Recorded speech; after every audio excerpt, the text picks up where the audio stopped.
48 minute মাত্র পরমাই, তার মধ্যে সে ভগবানকে লাভ করেছে। ব্যাসনন্দন সুখদেব বললেন, রাজন, এই খট্টাঙ্গ নামে যে রাজা, সে একবার দেবতাদের সঙ্গে সন্ধি করে অসুরদের বিরুদ্ধে যুদ্ধ করেছিলেন। যুদ্ধে যখন অসুরগণ পরাজিত হল, দেবতাগণ বললেন, বলো রাজা খট্টাঙ্গ, তুমি কি চাও? তোমার জন্য আমরা যুদ্ধে জয়ী হয়েছি, তুমি যা চাইবে আজ আমরা তোমাকে তাই দেব। রাজা খট্টাঙ্গ বললেন, হে দেবতাগণ, ধন ঐশ্বর্য টাকা পয়সা বিষয় বৈভব নিয়ে আমি কি করব? আপনারা আগে বিচার করে বলুন না, আমার পরমায়ু কতটা আছে? আমার যদি পরমায়ু না থাকে তাহলে আমি বিষয় বৈভব দিয়ে কি করব? আপনারা কৃপা করে বলুন আমার পরমায়ু কতটুকু আছে?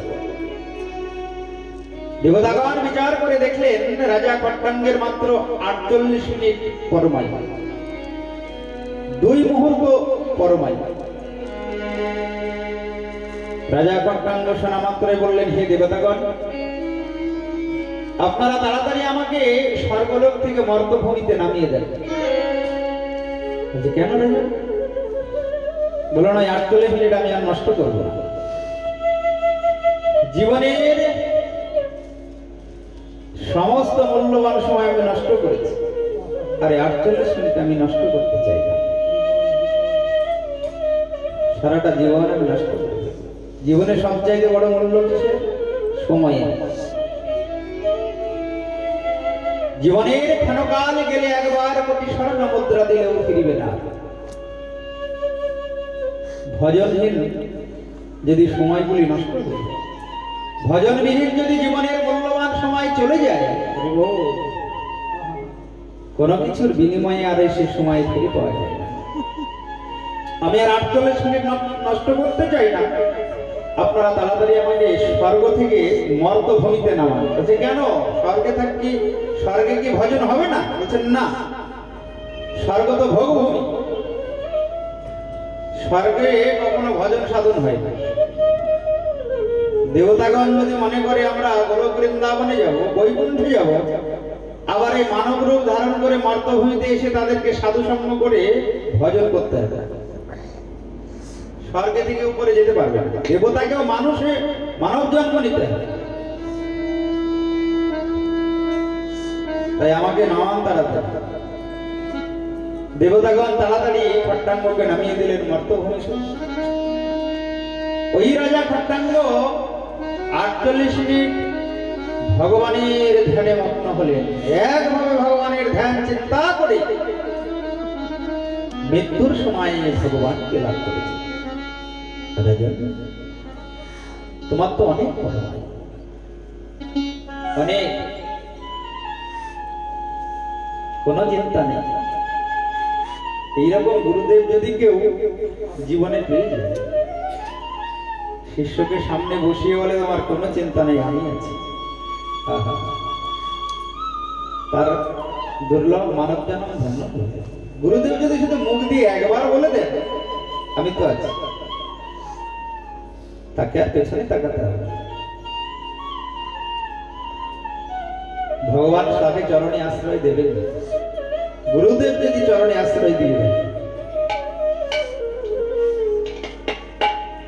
তাই কৃষ্ণ কৃপা জগৎময়, গুরু কৃপা কোন কোন ভাগ্যবান ভাগ্যবতীর হয়। গুরু কৃপা কিন্তু সবাই পায় না, শিষ্য 5000, কিন্তু 5 জন গুরু কৃপা পাবে কিনা সন্দেহ আছে। শিষ্য হলেই কিন্তু গুরু কৃপা পাওয়া যাবে না। গুরু কৃপা আলাদা জিনিস। গুরুদেব এই জগতে না থাকলেও গুরু কৃপা পাওয়া যায়। ধরাধামে হয়তো নাই, নিত্যধামে আছেন, তথাপি গুরু কৃপা লাভ। গুরুদেব যেখানেই থাকেন শুধু যদি একবার চিন্তা করেন শিষ্যের কথা, ও আমার ভালো সেবা করেছে, ও আমার কথা শুনেছে, এই কথা যেখানে থেকেই তিনি চিন্তা করবেন, ওই ধ্যানের শক্তিতেই শিষ্যের মঙ্গল হয়ে যাবে। যেমন এই জগতে এক ধরনের প্রাণী আছে, ডাঙায় ডিম পেড়ে জলে নেমে চিন্তা করে। চিন্তা শক্তিতে ডিম থেকে বাচ্চা তৈরি হয়, ডিম ফুটে বাচ্চা হয়। তদ্রূপ গুরুদেব যেখানেই থাকুন সেখান থেকে চিন্তা করলেই শিষ্যের মঙ্গল করবে। শুধু যদি মঙ্গল চিন্তা করে, শিষ্যের জন্য যদি বলে ভগবানকে জানাই যে গোবিন্দ আমার এই অধম শিষ্যকে তুমি চরণে আশ্রয়, ভগবান চরণে আশ্রয় দিতে বাধ্য। গুরু কৃপার এতই শক্তি, এতই ক্ষমতা। সুখদেব গোস্বামী বলছেন, রাজন কোনো চিন্তা নেই, তুমি ভগবানকে পাবে। পরীক্ষিতের নয়নে জল। গুরুদেব আপনি বলুন, আমি তো ভগবানের অপ্রাকৃত কথা শ্রবণের জন্যই বসেছি,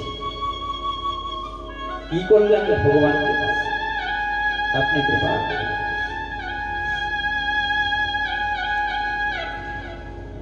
সুখদেব গোস্বামী বললেন, রাজন ভগবানের কথা শ্রবণ অপেক্ষা কীর্তন শ্রেষ্ঠ, কীর্তন অপেক্ষা স্মরণ ধ্যান শ্রেষ্ঠ। কীর্তনে শ্রবণে কি হয়, মন একাগ্র হয়। শ্রবণ হচ্ছে মন মাঝে মধ্যে এদিকে ওদিকে চলে যাচ্ছে। কীর্তনের সময় মন চঞ্চল থাকে, কিন্তু কেউ যদি ভগবানের নামরূপ গুণলীলার কথা স্মরণ করে, ধ্যান করে, মন ধীরে ধীরে স্থির হয়ে যায়। তাই জন্য ধ্যান করলে তাড়াতাড়ি ভগবানকে পাওয়া যায়। তো ধ্যানের বিধি কৃপা করে বলুন। সুখদেব গোস্বামী রাজা পরীক্ষিতকে ধ্যানের কথা বলছে। জিতাসন জিত শ্বাস জিত সঙ্গ জিতেন্দ্রিয় স্থূলে ভগবত রূপে মনসা ধারয়। জিতাসন হে রাজন, মনকে সংযত করতে হলে, ধ্যান করতে হলে আগে আসনটাকে জয় করতে হবে। এক আসনে সোজাভাবে বসতে হবে। ওই জন্য ধ্যান করতে হলে একটা হাঁটু ব্যথার আগেই ধ্যানটা শুরু করা প্রয়োজন। হাঁটুতে যদি ব্যথা শুরু হয়ে যায়, তাহলে পরে এক জায়গায় সোজা হয়ে বসে কিন্তু ভগবানের চিন্তা করা যাবে না। বলো রাধা রানী কি। এটা হলো ধ্যানের বিধি। জিতাসন, আসনটাকে জয় করতে হবে। একভাবে 2 ঘন্টা 3 ঘন্টা 4 ঘন্টা 5 ঘন্টা বসে থাকতে হবে। তাই ভগবানের ভজন বৃদ্ধকালের জিনিস নয়। ভগবানের ভজন করতে হয় একটু যৌবনকালে কিংবা বাল্যকালে, যখন শরীর সুস্থ থাকে, রোগ মুক্ত থাকে, তখনই গোবিন্দের ভজন করতে হয়। মাতৃ সজীবের কি হয়, শরীর যখন অসমর্থ হয়ে যায় তখন যায় ভগবানের ভজন করতে। তা হবে একভাবে বসলে তো মাজা কটকট করবে না, হাঁটুতে ব্যথা শুরু হবে, তাহলে কি করে মন স্থির হবে? কিন্তু শ্রীমদ ভাগবতে সুখদেব গোস্বামী রাজা পরীক্ষিতকে বলছেন, রাজন ধ্যান করতে হলে আগে আসনটাকে জয় করতে হবে। জিতাসন জিত শ্বাস, শ্বাসের দিকে ধ্যান দিতে হবে। শ্বাস প্রশ্বাস, রেচক, পুরক আর কুম্ভ। খুব মন দিয়ে শোনো। সোজা হয়ে বসা হলো, কিন্তু শ্বাসের দিকে যদি ধ্যান না দেওয়া যায়, শ্বাস প্রশ্বাসটা যদি ঠিকঠাক না হয়, তো বলছেন মন সংযম করতে হলে নিঃশ্বাস প্রশ্বাসটা একটু ঠিক মতো নিতে হবে। কেমন না, নিঃশ্বাস ঘন ঘন নিলে হবে না। যত নিঃশ্বাস ঘন ঘন নেবে তত তোমার মনটা চঞ্চল হয়ে যাবে। ওটাকে ধীরে ধীরে নিতে হবে। যখন বাইরে নিঃশ্বাস বেরোবে তাকে বলা হয় রেচক, ভেতরে নেবে যখন তাকে বলা হয় পূরক, আর যখন নিঃশ্বাসটাকে ভেতরে ধরে রাখবে তাকে বলা হয় কুম্ভ। দেখবে রামদেব বাবা ওই যে প্রাণায়াম শিক্ষক, যে যত লম্বা করে নিঃশ্বাস নেবে তার মন তত স্থির হবে, ধীর হবে, শান্ত হবে। এইটা অভ্যাস করতে হবে। নিঃশ্বাসটা ঘন ঘন নিলে হবে। এটা হলো ধ্যানের নিয়ম। কেউ যদি মন গোবিন্দের চরণে রাখতে চায়, এ মন দিয়ে গোবিন্দের চিন্তা করতে চায়, তাকে শ্বাস প্রশ্বাসটা একটু জয় করতে হবে। জিতাসন, জিতশ্বাস, জিত সঙ্গ, একটু আসক্তি শূন্য হতে হবে। সবার প্রতি আসক্ত হলে আর গোবিন্দের প্রতি আসক্তি জন্মাবে না। এই জগতে কাউর উপরে আসক্ত হওয়া যাবে না, তাহলে মন কিন্তু আর ভগবানের চিন্তা করবে না, ধ্যান হবে না। ওই জন্য জিত সঙ্গ। স্বামী স্ত্রীর প্রতি গভীর ভালোবাসা থাকলেও জানতে হবে এই ভালোবাসা ক্ষণস্থায়ী, চিরস্থায়ী নয়। পরের জন্মে কিন্তু দুজনের সঙ্গে দুজনের দেখা হবে। যতই ভালো করে রান্না করে খাও আর গরম জল করে দাও, পরের জন্মে আর দেখা হবে না। কিন্তু জগৎ স্বামী ভগবানের সঙ্গে জন্ম জন্মান্তর দেখা হবে। সেই সে পরম বন্ধু কে, যিনি জন্ম জন্মান্তর। সেই ভগবানকে চিন্তা করতে হলে জিত সঙ্গ হতে হবে। সঙ্গ মানে হলো আসক্তি, ওইটাকে একটু জিততে হবে। মানে তোমাকে আসক্তি শূন্য হবে। সঙ্গ সবার প্রতি থাকলে হবে না, এমনকি দেহের প্রতি আসক্তি থাকলেও হবে না। এই ভালো খাবো, ভালো করবো, তাহলে মহাপ্রভু এই কথা বলেছেন, জিহ্বার লালসে যে বা ইতিউতি ধাই, কৃষ্ণ উদর পরায়ণ কৃষ্ণ নাহি পাই। কোন রকমের শরীরটাকে রক্ষা করে গোবিন্দের চিন্তা, এটা হলো চিত সঙ্গ।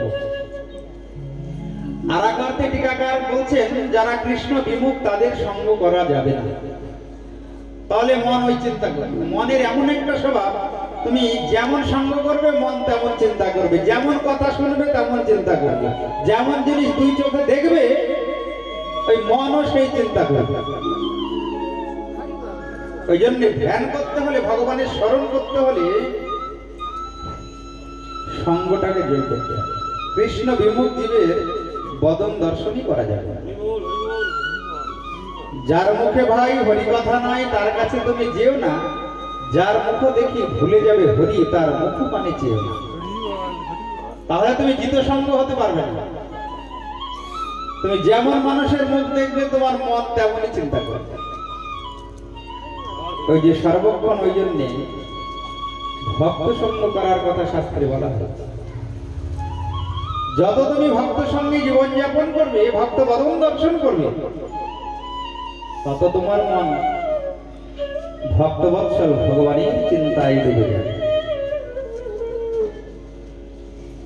তাই জিত সঙ্গ জিতেন্দ্রিয়, আর ইন্দ্রিয়কে জয় করতে হবে।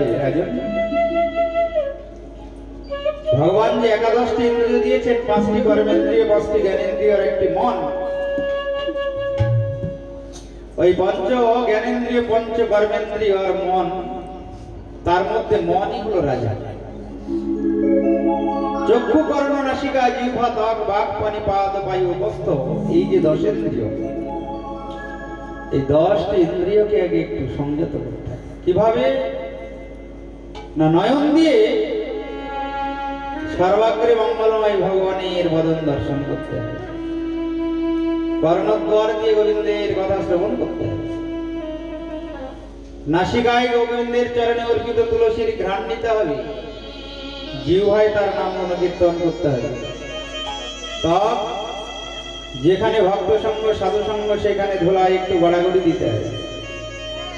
কথা বললে কৃষ্ণ কথা বলতে হবে। আর ভগবান যে দুটি হাত দিয়েছেন ওই দুটি হাত দিয়ে গোবিন্দের চরণে ফুল তুলসী অর্পণ করতে হবে, ভক্তের সেবা করতে হবে। যে দুটি চরণ দিয়েছে, যেখানে তার নাম গুণকীর্তন হয়, ভগবানের ধাম লীলাভূমি, সেই স্থানে গমনাগমন করতে হবে, তুলসী মন্দির পরিক্রমা করতে হবে। আর মুখে থাকবে ভগবানের অপ্রাকৃত নাম। তাহলে কি করতে হবে? তোমাকে ভক্ত সঙ্গ করতে হবে। তাই সাধু সঙ্গ ভক্ত সঙ্গে কৃষ্ণ নাম এই মাত্র চাই, সংসার জিনিতে আর কোন বস্তু নাই। তারপরে রাজন, এই যে ধ্যান, তার আবার দুটি নিয়ম, একটা স্থূল একটা সূক্ষ্ম। ভগবানের প্রথমে বিরাট স্বরূপ, সেই বিরাট স্বরূপের ধ্যান করতে হবে, তারপরে সূক্ষ্ম স্বরূপের ধ্যান করতে হবে। দেখুন কোন চিন্তা কেমন ভাবে করতে হবে সে কথাও ভাগবতে বলছে। হে রাজন, প্রথমে ভগবানের বিরাট স্বরূপের চিন্তা করবে। তুমি এই জগতে যা কিছু দর্শন করছো সব কিন্তু ভগবানেরই প্রকাশ, ভগবানেরই বিভূতি। এই জগতে যত নদী নালা সব ভগবানের নাড়ি, ভগবানের শরীরের নাড়ি। এই সারা বিশ্বটাই ভগবানের শরীর। এইটাই হলো ভগবানকে চিন্তা করার প্রথম উপায়। সারা বিশ্বটাই ভগবানের একটা শরীর বলে চিন্তা করতে হবে। এটা হলো স্থূল রূপ। আমাদের বিশ্ব আর বিশ্বতে আমি, এই জগতে যত নদী নালা সব ভগবানের শরীরের নাড়ি। যত বড় বড় বৃক্ষ দেখছে সব ওই বিরাট পুরুষের শরীরের রোমাবলী। আকাশে যে কালো মেঘ, ওই মেঘ হলো ভগবানের মস্তকের কালো কেশ। আর ওই যে পাহাড় ভগবানের শরীরের হাড্ডি হাড়। আর ওই যে সূর্যচন্দ্র বিরাট স্বরূপের চিন্তার সময় ভাববে ভগবানের দুটি নয়ন, একটা সূর্য আর একটা চন্দ্র।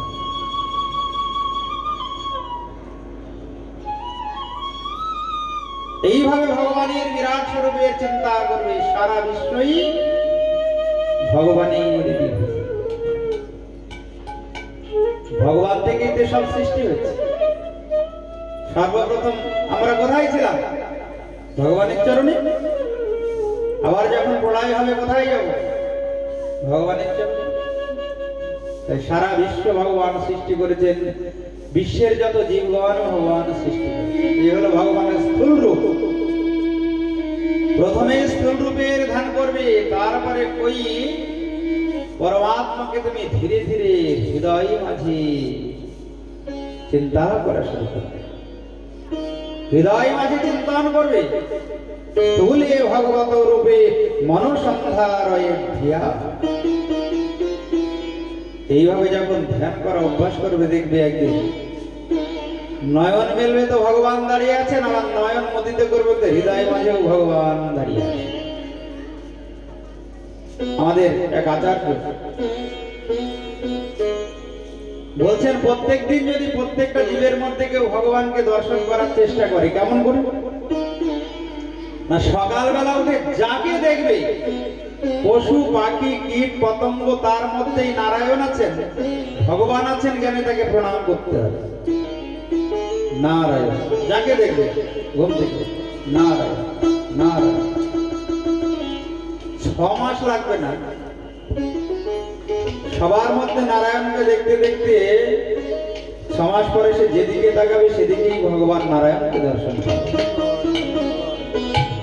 স্থূলে ভগবত রূপে মনসন্ধারয়ে ধিয়া। না হলে মন কিন্তু গোবিন্দের চিন্তা করবে না।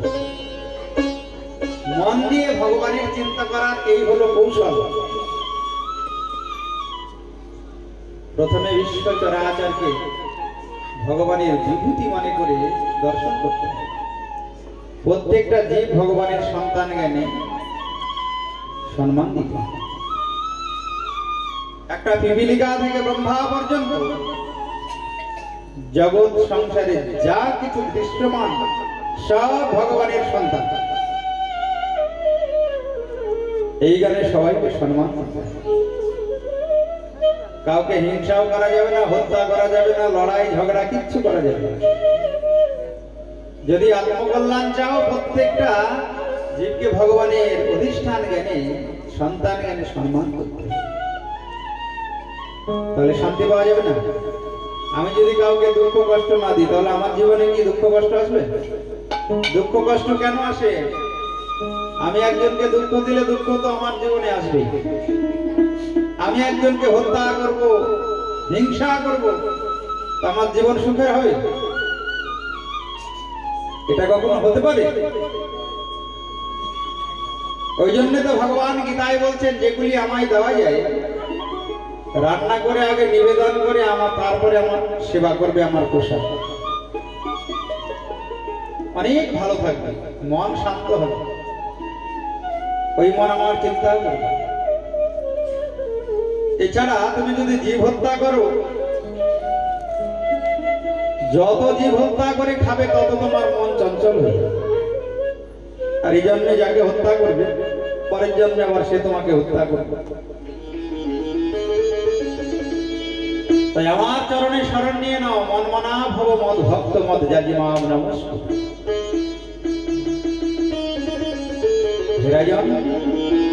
ভগবান এরকম অভয়বাণী দিয়ে রেখেছেন, তাড়াতাড়ি আর কিছুদিন যাক এই চিন্তা করলে হবে না। শোনা মাত্রই গোবিন্দ চরণে শরণ নিতে হবে। কেমন করে? অনুকূল্য সংকল্প প্রাতিকূল বিবর্জন। যেটা ভগবানের ভজনের অনুকূল সেটাকে গ্রহণ করতে হবে, আর যেটা প্রতিকূল বর্জন করতে হবে। রক্ষিষ্য দিদি বিশ্বাস, ভগবান আমাকে রক্ষা করবেন, আপদে বিপদে এই বিশ্বাস রাখতে হবে। ভক্তিত্বে বর্ণাম যথা, ভগবান আমার আর আমি ভগবান। আত্মনিক্ষেপ কার্পণ্যে ষড়বিধা শরণাগতি। আর ভগবানের চরণে আত্মনিবেদন করতে হবে, আর দ্বৈততা থাকতে হবে হৃদয়ে। এই হলো 6 প্রকার শরণাগতির লক্ষণ। ষড়ঙ্গ শরণাগতি হইবে যাহার, তাহার প্রার্থনা শুনে শ্রীনন্দ কুমার। তখন তুমি ভগবানকে যা বলবে ভগবান তাই শুনবে। যদি বলো হে গোবিন্দ তুমি আমায় দেখা দেবে, কিন্তু শেষের দিনে ভগবান দেখা দিতে বাধ্য, দর্শন দিতে বাধ্য। শরণাগতি যদি হয়, শরণাগতি না হলে গোবিন্দকে ডাকলেও গোবিন্দ ডাকে সাড়া দেবে। শরণাগতি প্রয়োজন না। শরণাগতি ছাড়া ভগবানকে পাওয়া যায়। শরণাগতি মানে হলো ভালোবাসা। আমি তোমাকে ভালোবাসি, তোমার জন্য আমি পারবো না জীবনে এমন কিছু নাই। তুমি যা বলবে আমি তাতেই পারবো। তাকে বলা হয় ভালোবাসা, তাকেই বলা হয় শরণাগতি। মাদৃশ জীবের কি হয়, তোমাকে ভালোবাসি কিন্তু আমার কিছু আবার নিজেরও মন গড়া কিছু ইচ্ছা আছে, তাহলে হবে। Absolutely surrender without any condition, সম্পূর্ণরূপে আত্মসমর্পণ করতে হবে, কোনো কন্ডিশন ছাড়া। তাকে বলা হয় শরণাগতি। কোনো কন্ডিশন করলে হবে না। ভগবান যা বলেছেন সেই কথাই পালন করতে হবে। তিনি যেমন বলেন তেমন চলতে হবে। তাই রাজন, এই হলো ধ্যানের বিধি। ভগবান ওই জন্যই মানব জন্ম দিয়েছেন। এই ধ্যান কিন্তু মানব জন্ম ছাড়া অন্য কোন জন্মে সম্ভব নয়। পশু পাখি কীট পতঙ্গ ভগবানের চিন্তা করতে পারবে, তাই পশু পাখি কীট পতঙ্গ অপেক্ষা মানব জন্ম অনেক গুণে শ্রেষ্ঠ। কোনো চিন্তা করবে না। ভগবানের চিন্তা যদি জীব করে, রাজন তার জন্য ভগবানও চিন্তা করে। শ্যাম সতত যুক্ত না ভজতাম প্রীতিপূর্বক দদামি বুদ্ধি যোগম তম যেন মম উপজান্তি। তার যদি কোনো বিপদ হয়, ভগবান বলছেন আমি তাকে বুদ্ধি যোগ প্রদান করি। তম যেন মম উপজান্তি, সে যেন আমাকে লাভ করতে পারে, জানতে পারে, বুঝতে পারে। একবার যদি স্মরণ নিয়ে নেয়, সে আমার একান্ত নিজজন হয়ে যায়। তার যা কিছু প্রয়োজন আমি মাথায় করে যোগান দিই। অননস চিন্তন্ত নাম যোজনা পরুপাসতে তেষাম নিত্যাভিযুক্তানাম যোগক্ষেম বহঃ। অননস চিন্তন্ত নাম, অর্থাৎ এক মনুষ্য যদি আমার চিন্তা করে, তার যা কিছু প্রয়োজন আমি তাকে যোগান দিই, সে আমার একান্ত নিজজন হয়ে যায়। তাই ভগবানকে ভালোবাসলে এই জনম ধন্য হয়ে যায়। ভজ ভজ হরি মনদির করি, মুখে বলো তার নাম। সে যে ব্রজেন্দ্র নন্দন গোপী প্রাণ ধন, ব্রজেন্দ্র নন্দন গোপী প্রাণ ধন, ভুবন মোহন ভুবন মোহন ভজ ভজ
লোচন দাস ঠাকুর বলছেন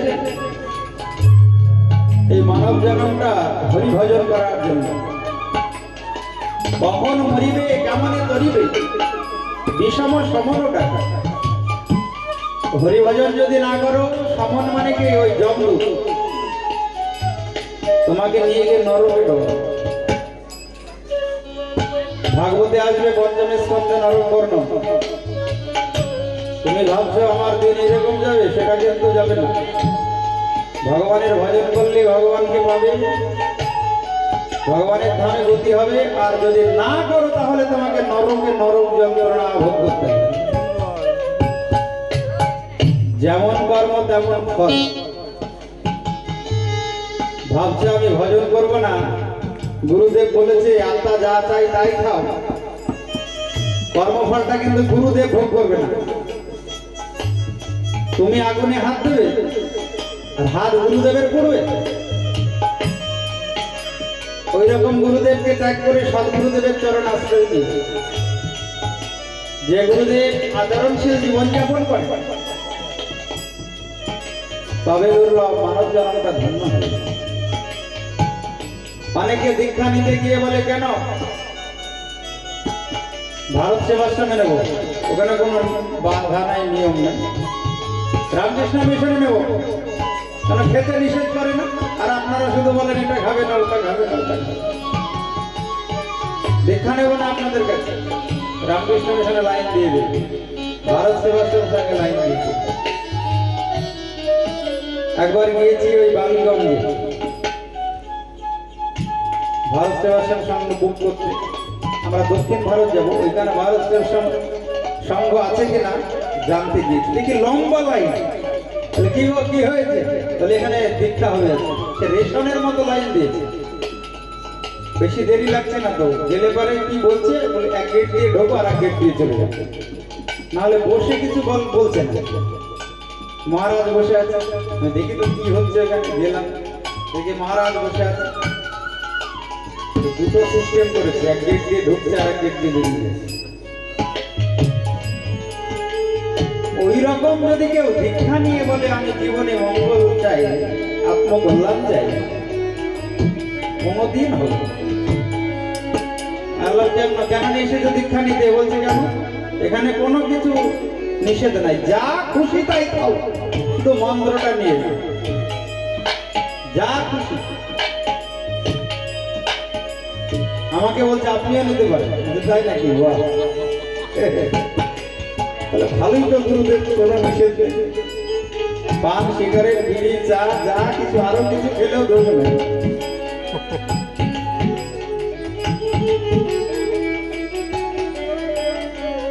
তাহলে তুমি যাকে খাবে সে তোমাকে খাবে না ভাবছো? সমনের ডাকে সমন যেদিন আসবে সেদিন তোমাকে নরকে গিয়ে একাই নরক যন্ত্রণা ভোগ করতে হবে। গুরুদেব যাবে না, সাথে না যাবে স্বামী, না যাবে স্ত্রী, না যাবে ভাই, না যাবে বন্ধু, না যাবে আত্মীয় স্বজন। তাই শুদ্ধভাবে ভজন করো। একদিকে পাপের বোঝা কমবে, আর একদিকে পুণ্য স্বীকৃতি বাড়বে। আর যদি ভজন করছো, পাপের বোঝাও বাড়াচ্ছ, তাহলে কিন্তু লাভ কিছু হবে না।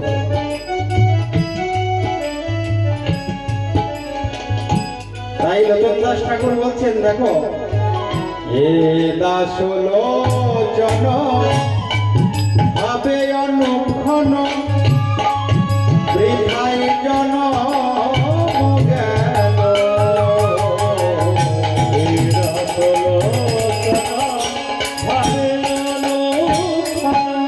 আমার বৃথায় জন গেল। আমি হরি না ভজিল বিষয়ে মজিল, হরি না ভজিল বিষয়ে মজিল।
সুখদেব গোস্বামী রাজা পরীক্ষিতকে বললেন, রাজন খুব মন দিয়ে ভাগবতের 10টা লক্ষণ শোনো।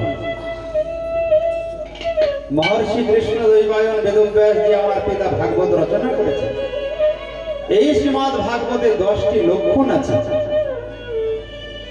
অত্র স্বর্গ বিসর্গশ্চ স্থানম পোষণম উদয়ঃ মন্যন্তরে শানুকথা নিরোধ মুক্তিরাশ্রয়। অত্র স্বর্গ বিসর্গশ্চ স্থানম পোষণম উদয়ঃ মন্যন্তরে শানুকথা নিরোধ মুক্তিরাশ্রয়। রাজন, এই ভাগবত পুরাণে স্বর্গ বিসর্গ স্থান পোষণ উতি মন্বন্তর ঈশানুকথা নিরোধ মুক্তি আর আশ্রয়, এই 10 বিষয়ের বর্ণন আছে। খুব মন দিয়ে শোনো। পরীক্ষিত প্রশ্ন করলেন, গুরুদেব স্বর্গ মানে কি? আমি তো জানি স্বর্গ মানে সেই যেখানে দেবতাগণ বাস করে। রাজন, না না, সুখদেব গোস্বামী বলছেন ওই স্বর্গ নয়। ওই স্বর্গের বানান তো দন্ত শয় বয়ে গয় রয়ে, আর এই স্বর্গ হচ্ছে দন্ত স